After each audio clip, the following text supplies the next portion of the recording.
The whole foundation of our company is to create a sustainable drinking water solution for people in the developing world. So to do that, we had to relook at the way this has always been done in the past. As far as we're concerned, the innovation is not just the technology of, can we clean water? Can we take dirty water and make it clean? That we can do. It's, okay, now we can do that. How does that affect everything else going on in your life? And we can't solve all of it, but we need to work with people who can. It's that type of thinking that we try to use as our approach to everything we do. We're very involved in making sure that the community is healthy.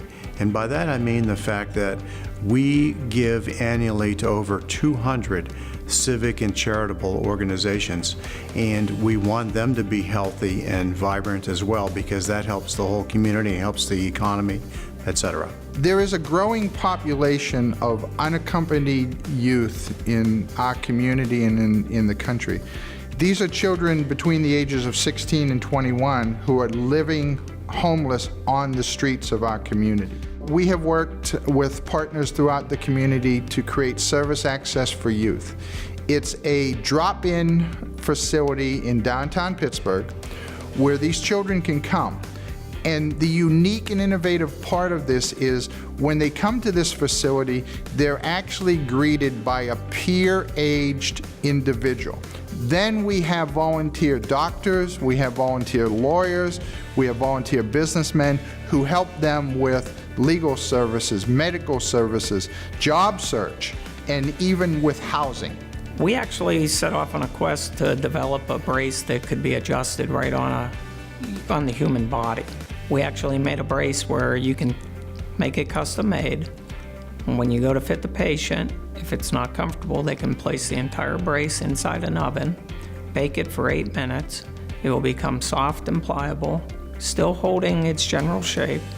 Put it on, wrap it with an ACE bandage, and you've instantly custom molded it right on the patient's anatomy. We launched an IV robotic compounding technology which automates the IV compounding process for a hospital, and that's particularly important and impactful for 2 reasons, and that's cost and quality. 60% of harmful medication errors in a hospital come as a result of errors in the IV compounding process, and we eliminate that possibility with this technology. Perhaps also as importantly, is we're able to dramatically reduce the cost of the compounding process for the health system. It really is an impactful area for us to leverage on patient care. In the space of 10 months, we went from convening a group of regional leaders, about 90 women leaders from business, foundation, and government, into dedicating a new facility, raising $900,000, launching a program with 2 national partners and several university entities that is really successful today and functioning well. So that would be one example of innovation at Albany. When we began to look at what are the trends that are going to impact community-based organizations over the next 5 years, one of the things that we saw immediately was the growth of millennials, the fact that their giving patterns are very different than historically true. And one of the things that we also noted is millennials are different because they really are not enamored with the name of the organization, they're enamored with the cause. And we thought, what could happen if we could create a platform which really uses the very best of online technology, equal to the most sophisticated nonprofit charities, and made that available for small and medium-sized nonprofits. And our projections conservatively are that it will net out $4.2 million in 3 years.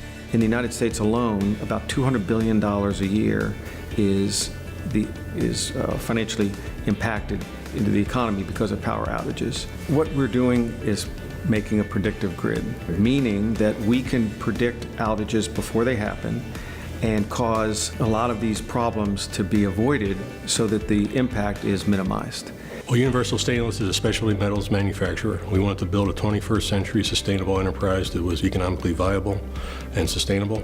To do that, we upgraded our existing facilities over a couple of years back in 2009, 2010, and made a $200 million investment to build a greenfield site, bringing the latest technologies that we found around the globe for forging and for vacuum induction melting. This will give us an opportunity to penetrate new markets, significantly expand our product portfolio, differentiate ourselves from the competition, and give us the capabilities going long term to continue to reinvent ourselves so that we truly have a company that's not at risk of going out of business like many steel companies have in the past.